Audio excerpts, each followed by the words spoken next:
Ainda continuando sobre a Semana Santa, e nós vamos falar sobre Pedro hoje. E para você que está acompanhando a Semana Santa em alguma igreja adventista, eu não estou seguindo a sequência aqui, tá? Estou vindo comentar aquilo que mexe mais comigo pessoalmente, né? E hoje nós vamos falar de Pedro e o verso onde está descrito a cena que nós vamos analisar, Mateus 26:67. Vou ver de lado aqui.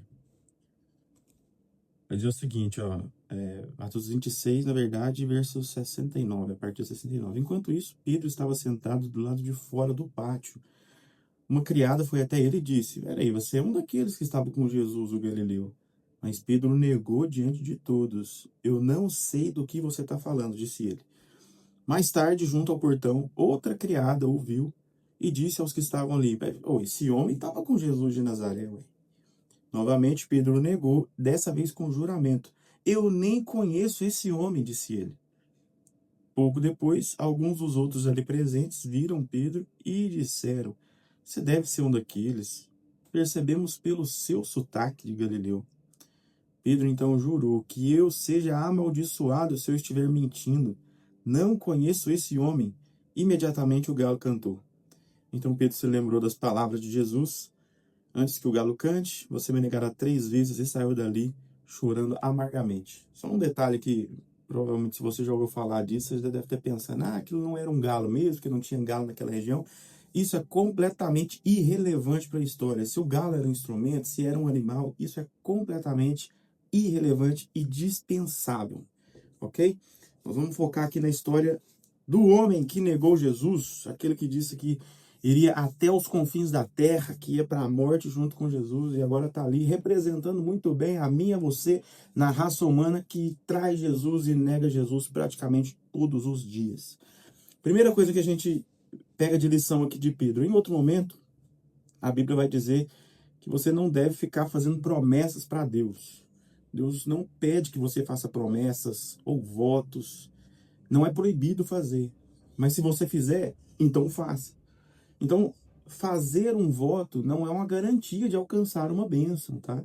Ela é talvez mais uma garantia pessoal para você trabalhar a sua evolução, sua fidelidade, mas Deus não depende de votos para te abençoar ou para executar certas coisas na sua vida. Então, se você se conhece muito bem e sabe que você é vacilão, que você é instável, sabe, as suas emoções estão completamente bagunçadas ao longo da vida, meu amigo, não precisa ficar prometendo coisas para Jesus.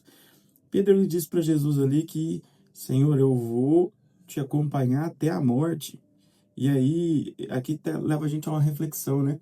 Às vezes a gente pensa muito em ser fiel a Jesus na hora da morte, naquele momento, tipo assim, estão com a arma na sua cabeça, nega Jesus. E você fala, não, não nego, ele é meu salvador. A questão é que a gente fala ou pensa muito, né, na ideia de você ser fiel e leal a Jesus no momento da morte, mas a gente não pensa tanto no que realmente interessa, que é você viver para Jesus. Muito melhor e mais interessante até para o próprio Deus do que você morrer para Jesus, é você viver para Ele. Então, se você é desses que pensa, se me obrigarem a negar Jesus com arma na cabeça, com qualquer outro tipo de ameaça, eu não nego, meu amigo, pode ser que você esteja negando a troco de coisas muito mais irrelevantes, muito mais, sabe, pobres, do que simplesmente um risco de tomar uma bala na sua cabeça. Isso é tenso. Porque para morrer por Jesus, dá uma adrenalina, né? Você pensar nesse negócio. Agora, viver por Jesus, aí já é outra história, né? Agora veja, o primeiro ponto que nós vamos analisar aqui, eu fiz umas anotações no meu caderninho aqui. O primeiro ponto é: não prometa nada a Deus. Se você prometeu, você vai ter que cumprir. Do contrário, isso vai te abalar emocionalmente de uma forma, cara, que pode te desestabilizar, inclusive a sua fé. Ok? Nós vamos voltar nesse assunto dessa ideia da desestabilização aqui. Segundo ponto, quando a gente vai acompanhar o relato que antecede isso aqui, no momento onde Jesus é preso, de forma magnífica, os discípulos tudo dá linha, tudo some, cada um caça o seu canto e ninguém fica ali perto de Jesus. Todos vazaram fora, ficaram apenas as mulheres, pra você ter noção. E as mulheres que eram desvalorizadas com força na época, elas que permaneceram ali. seguindo Jesus. O que acontece é que enquanto Jesus ia sendo levado, Pedro ia acompanhando Jesus, só que à distância. E aqui tem um ponto muito crítico, porque Pedro, no meio da multidão, no meio do caos, quando a situação ficou crítica, Pedro seguia Jesus de longe. E agora eu quero levar você a raciocinar. Você, quando está no meio de outras pessoas, você segue Jesus de longe? Você se afasta dele? Jesus, fica para lá, porque agora eu vou me juntar com os meus amigos e o que nós vamos falar ali, o senhor não pode ouvir. Jesus, o senhor fica no seu canto lá, porque agora é o meu outro momento aqui. É uma outra versão que vai entrar em cena, praticamente. Pedro seguia Jesus de longe. E isso foi, não o início da ruína, né? Porque a ruína já tinha começado a acontecer, mas isso piorou muito mais a situação. A gente tem outro relato, inclusive, que era o de Simão Cirineu, né? Que mais à frente, quando Jesus já está indo caminho ao Gólgota, Cirineu, ele carrega a cruz de Jesus. Cirineu estava na multidão e num passo ali de pressão por um soldado romano, ele pega e vai carregar a cruz de Jesus. E a expectativa aqui é de que Cirineu, ele não era convertido ainda. Ao que dá a entender, a família dele já acreditava, né? Tanto é que no texto bíblico que fala de Cirineu, vai citar 2 filhos de Cirineu ali. Inclusive, Paulo cita um dos seus filhos lá em Romanos. Então, provavelmente aqui, para a gente fazer esse contraste, né, entre o Simão Cirineu e o Simão Pedro, o Simão Pedro estava próximo de Jesus, a hora que a turba chegou, deu linha, começou a seguir Jesus à distância. O Simão Cirineu estava de fora. Foi convocado a carregar a cruz de Jesus e caiu para dentro. Pedro estava dentro. Quando foi convocado a carregar a cruz de Jesus, você está me entendendo que carregar a cruz de Jesus, pulou fora. Você vê que o contraste não era necessariamente o contexto, porque Cirineu morava em outra cidade, que era até outro continente, e quando ele vem, ele é obrigado a carregar a cruz de Jesus por um soldado romano, ele se compadece de Jesus, troca olhares com Jesus, e para mim, pessoalmente, essa talvez seja talvez a situação mais constrangedora que um pecador pode vivenciar, é trocar olhares com Jesus, porque eu não sei você, mas a ideia de tudo o que eu já fiz, as vergonhas que eu já passei para ele, as desonras que eu já cometi, é sinistro pensar nessa possibilidade. Então ali quando Cirineu troca olhares várias vezes com Jesus, a chance é de que ele se converte ali, sabe? E o fato de que depois Paulo volta a citar o nome, inclusive, dos filhos e agradecer, inclusive, a esposa de Cirineu lá em Romanos, isso faz a gente pensar que realmente aquele encontro de Cirineu ali transformou a vida dele para sempre, naquele sentido.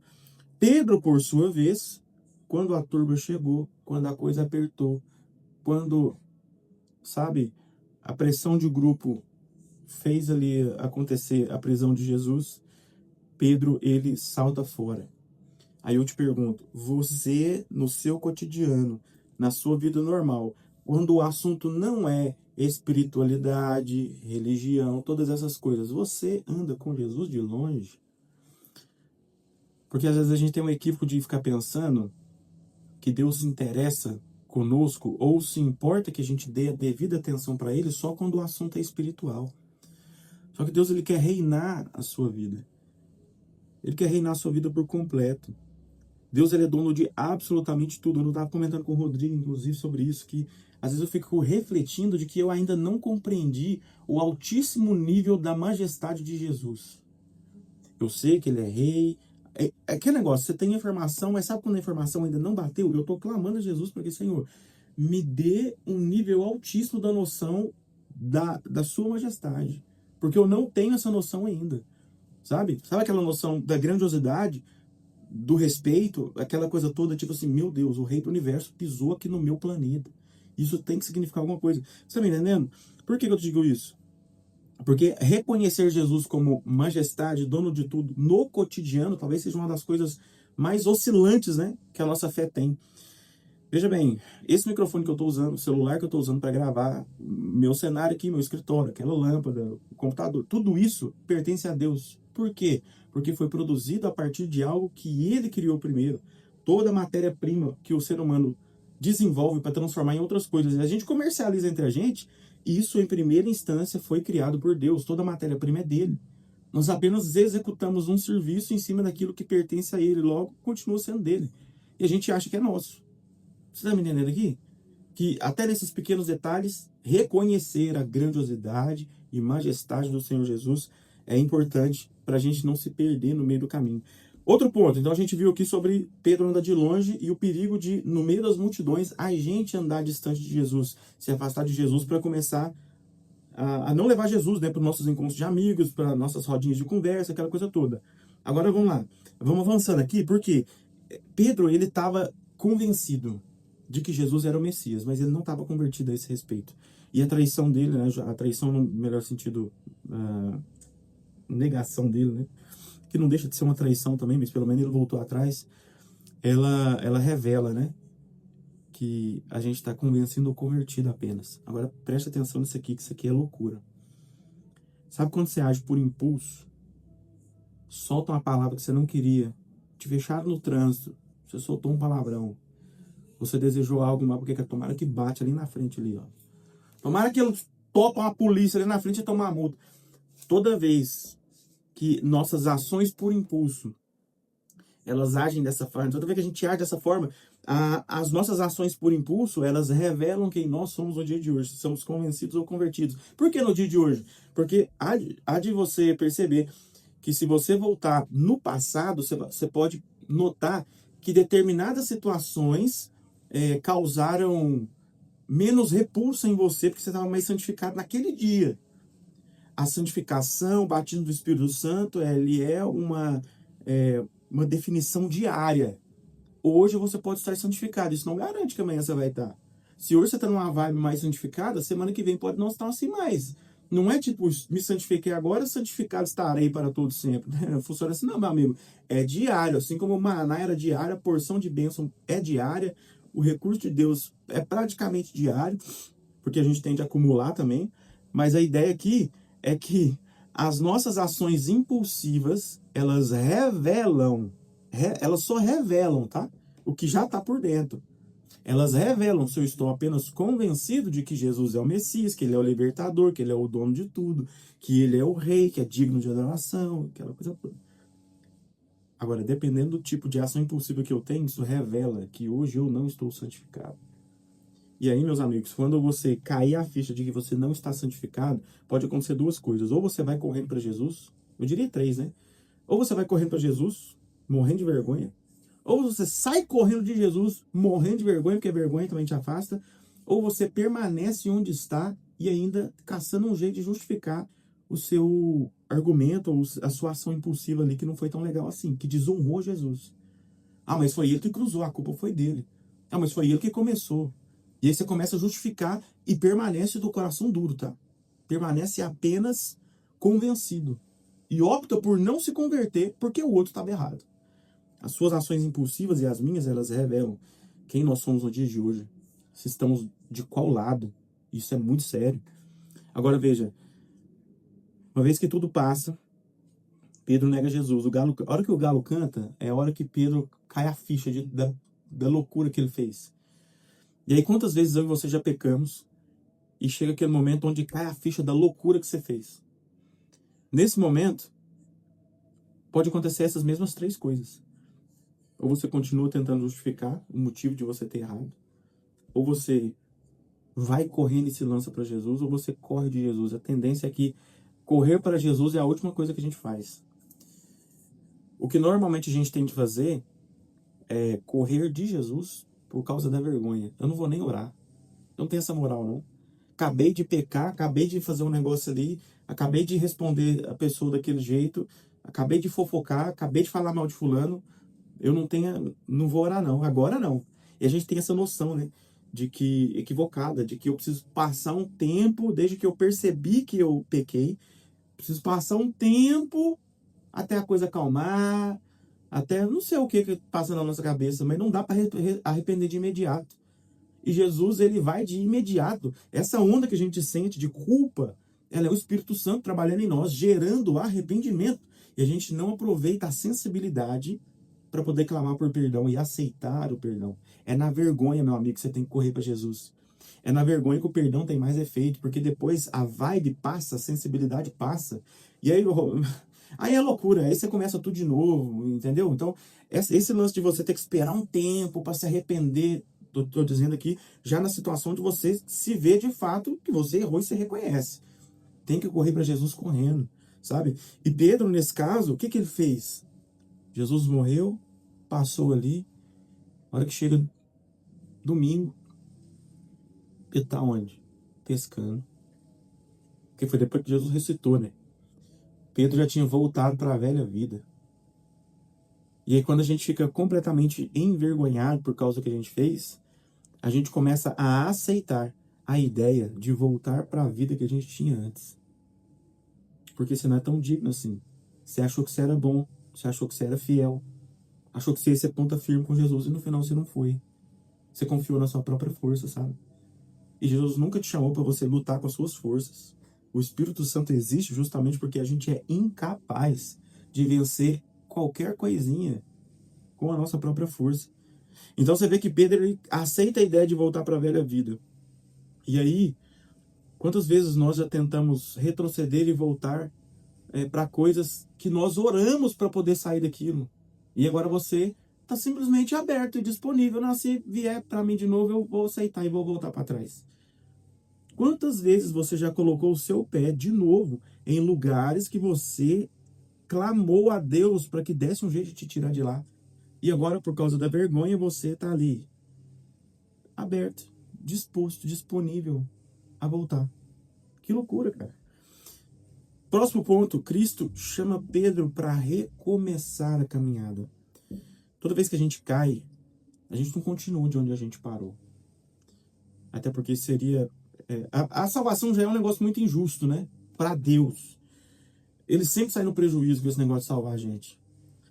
E toda vez que a gente peca, Jesus ele vai nos confrontar de novo naquele pecado. Não, olha só, se você toda vez que você peca, você tem um pecado aí que você está lutando com ele, deixa eu te contar uma coisa, você vai ter que enfrentar esse pecado frente a frente com Jesus, ainda aqui, não estou falando de juízo, essa coisa toda não.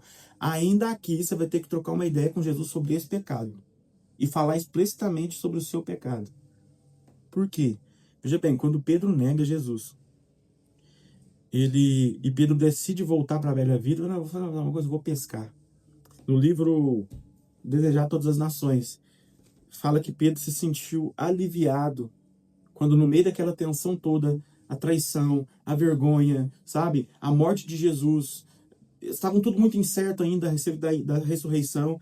E ele falou assim que quando ele voltou a pescar, ele se sentiu aliviado de alguma forma. Olha que loucura, como é que são as nossas emoções. Ele se sentiu aliviado, como se a tensão fosse embora. Agora eu voltei para uma área aqui onde eu sei controlar as coisas. Olha o perigo de como que a gente quer realmente estar no controle das coisas e não deixar Deus assumir o controle. Só que o que acontece aqui? Aparece alguém ali durante aquela pescaria. E Jesus não sobe no barco dessa vez. Agora Jesus está de longe. Jesus está de longe e repete aquele feito magnífico. Joga a rede. Quando Pedro joga a rede, eu fico tentando reconstruir essa cena na minha cabeça. Eu fico tentando imaginar Pedro reconhecendo o padrão. E quando Pedro vê que na rede tinha peixe, esse cara se lançou na água e foi nadando até Jesus. E ele reconheceu. Caraca. E é loucura porque Jesus já estava glorificado, né? Já não era o mesmo corpo de antes. As marcas permaneciam, mas não era o mesmo corpo. Era um novo rosto. Era uma nova pele. Entendeu? Era uma nova aparência. Agora perfeita. O fato é que nenhum deles ousou perguntar: Senhor, é o Senhor mesmo? Todos eles reconheceram ele. E aí, meus amigos, Jesus chama Pedro pro cantinho. E aí começa ali, eles assando um peixe, talvez. E Jesus pergunta a Pedro: Pedro, você me ama? E faz esse processo 3 vezes, né? Que foi a quantidade de vezes que Pedro negou Jesus. Você vê que Jesus ele volta à exata situação ou cena, né? Claro que em outro contexto, mas Jesus tenta ali replicar o cenário onde Pedro negou Jesus. Quando você tem um pecado que você luta com ele, provavelmente Jesus vai te chamar num cantinho e ele vai querer falar com você sobre esse pecado. Não dá para fugir desse assunto. Não dá para simplesmente falar, Senhor, me perdoa porque eu pequei contra o Senhor. Não, pecou contra o quê? Do que você está falando? Abre o jogo com ele. Abre o jogo. Enquanto você não falar abertamente do seu pecado para Jesus, enquanto você não, sabe, explicar direitinho, Jesus, foi isso que aconteceu, começou foi desse jeito aqui, evoluiu para esse ponto, eu senti foi isso, falei foi isso, fiz foi tal coisa, sabe? Disseca para Jesus o seu pecado. Porque enquanto você não fizer isso, meu amigo, enquanto você não reviver a cena da sua traição na frente de Jesus, você não vai se curar desse desastre chamado pecado. Especialmente esse que você luta contra ele. E aí Jesus agora chama Pedro, pergunta ele 3 vezes, ei Pedro, você me ama? Da terceira vez, Pedro cai a ficha do que Jesus estava fazendo. Senhor, o Senhor sabe que eu te amo mais do que qualquer outra coisa. É incrível que como Pedro, ele assume que ama Jesus, mas eu imagino que no tom de voz e pelo jeito que Pedro fala, Jesus lia nas palavras de Pedro, que Pedro diz, Senhor, o Senhor sabe que eu amo, mas o Senhor sabe como é que eu sou, eu não consigo. Eu falo e não faço, prometo e não cumpro. E aí imagina que agora Jesus vendo essa situação de Pedro, que Pedro talvez pela primeira vez, Pedro faz algo que a gente deveria fazer constantemente. Reconhecer a sua fragilidade. A gente às vezes, principalmente a gente que está se expondo, pregando o evangelho, acha que a gente tem que ter, sabe, eu tenho que me posicionar como alguém melhor, porque afinal, senão não tenho moral para falar. O evangelho não é sobre perfeitos falando para imperfeitos, não. É sobre muquiranas, é sobre, sabe, esses pecadores, pobres, miseráveis, dignos de compaixão, cegos e nus, falando para outras pessoas na mesma condição. Tem vezes que às vezes você acha que você tem que se posicionar em alguém que já está, sabe, perfeito para poder pregar o evangelho. Meu amigo, você vai se dar mal que nem Pedro. Pedro, ele achava também que ele tinha que estar lá no altão para poder ter a moral de falar. Só que acontece que o evangelho nunca foi sobre moral, porque nós nunca a teremos. Esse é que é o fato. Uma coisa é você exigir dos outros algo que você não faz, isso é hipocrisia. Outra coisa é você reconhecer que você também está no processo e também está disposto a ajudar outros a entrar no processo. É disso que trata a obra do evangelho. E aí quando você vem e vê Pedro reconhecendo finalmente a sua fragilidade, aí que Jesus, cara, o que Jesus faz aqui é magnífico, porque da primeira vez que Jesus chamou Pedro, falou assim, olha, Pedro lançou aos pés dele, reconheceu que ele era grandioso, Senhor, eu não sou digno, por mais que Pedro tenha falado ali, não sou digno, foi baseado ali talvez no contexto do milagre, aquela coisa toda. Mas veja, Jesus chega para Pedro e fala assim, olha, eu vou fazer de você pescador de homens. Saia juntando tudo aí. Agora, de novo, no mesmo barco, Jesus chega para Pedro, depois que Pedro reconhece a sua fragilidade, que ele não é absolutamente ninguém sem a ação do divino. Jesus faz um outro convite, ainda mais intenso. Pedro, apacenta as minhas ovelhas. Eu não quero só que você saia pegando todo mundo, eu quero que você cuide dessas pessoas. E chamou Pedro ali para começar a liderar aquele movimento. Agora, cara, Jesus só intensificou e deu essa responsabilidade que Pedro só se fez capaz de aceitar essa nova responsabilidade porque havia finalmente se convertido. Ele havia finalmente reconhecido as suas fragilidades. E Jesus agora entrega para ele, cara, uma responsabilidade absurda. Agora, veja bem, vamos analisar 2 coisas para finalizar. Primeiro, dava para ter sido diferente? Dava para ter avançado sem ter negado Jesus? A gente nunca vai saber, tá? Tudo é alucinação. Será que Pedro teria o mesmo baque se não tivesse negado? Ou será que a gente ainda alimenta a ideia de que precisa haver pecado para haver a sensibilidade necessária para a conversão? Quantos relacionamentos entre marido e mulher houve casos de traição e depois do perdão, da cicatriz, depois de anos ali, o casamento ficou muito melhor? Você já viu caso semelhante a esse? Não se apegue à ideia de que Deus quis que fosse assim para que aquilo acontecesse. Daria para ter acontecido até melhor se houvesse seguido os princípios da palavra. Um casamento que entra em ruínas e depois melhora, não era da vontade de Deus que acontecesse a ruína para o despertar. Certamente esse casal nem estava tanto assim com Deus antes. Foi a causa, o negócio ali, a situação que fez com que eles buscassem. E foi o buscar que fez tudo acontecer. Tá entendendo? Dava para ter ido buscar antes de acontecer o desastre. Se tivesse buscado, teria recebido as mesmas bênçãos, até mais intensas, sem os machucados e a cicatriz da traição. Pedro, da mesma forma. Se Pedro não tivesse negado a Jesus, sabe o que teria acontecido? Ele teria sido, talvez, culpado de alguma coisa, teria sido Pedro. Ia acontecer como foi com Cirineu.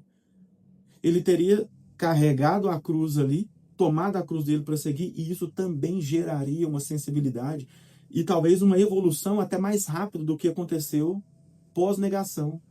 Então não se apegue à ideia de que Deus ele escolhe promover as coisas ruins pela conversão. O que acontece é que Deus não desperdiça nenhuma lágrima. Então, se a situação ficou ruim, se o pecado aconteceu, se você traiu, se você desistiu, se você negou, Cristo não desperdiça as suas lágrimas. Ele vai em cima e vai tentar te salvar. Só que dava para avançar ainda melhor se não tivesse acontecido dessa forma. Dava para ter acontecido de outro jeito? Dava. De que forma? Nunca saberemos, mas dava.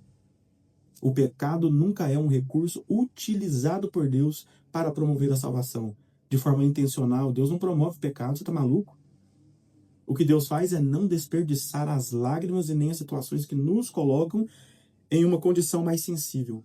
E a última coisa, 50 dias depois, esse mesmo Pedro, vacilão, inconstante, bipolar, aquela coisa toda, estoico, tudo isso. Pedro, ele é o mesmo Pedro que prega o sermão do Pentecostes. 3.000 batizam. E a missão ali começa de forma avassaladora. O mesmo Pedro. Quantas vezes que você já cometeu um pecado e 50 dias depois você ainda estava remoendo ou recaindo? Essa ideia de que nós precisamos de um prazo enorme para poder voltar para Jesus é cilada do inimigo, né? Jesus, ele trabalha com perdão imediato, arrependimento imediato. E a menos que você não queira, a sua reconversão, eu diria, porque essa conversão é diária, ela vai demorar cada vez mais. Nós aprendamos com Pedro, meus amigos, porque nós somos um reflexo do traidor e do negador. Fechou? Forte abraço para você, que Deus abençoe sua vida, que Ele cuide de você, cuide do seu coração e que você jamais ande distante de Jesus no meio da multidão. Abraço.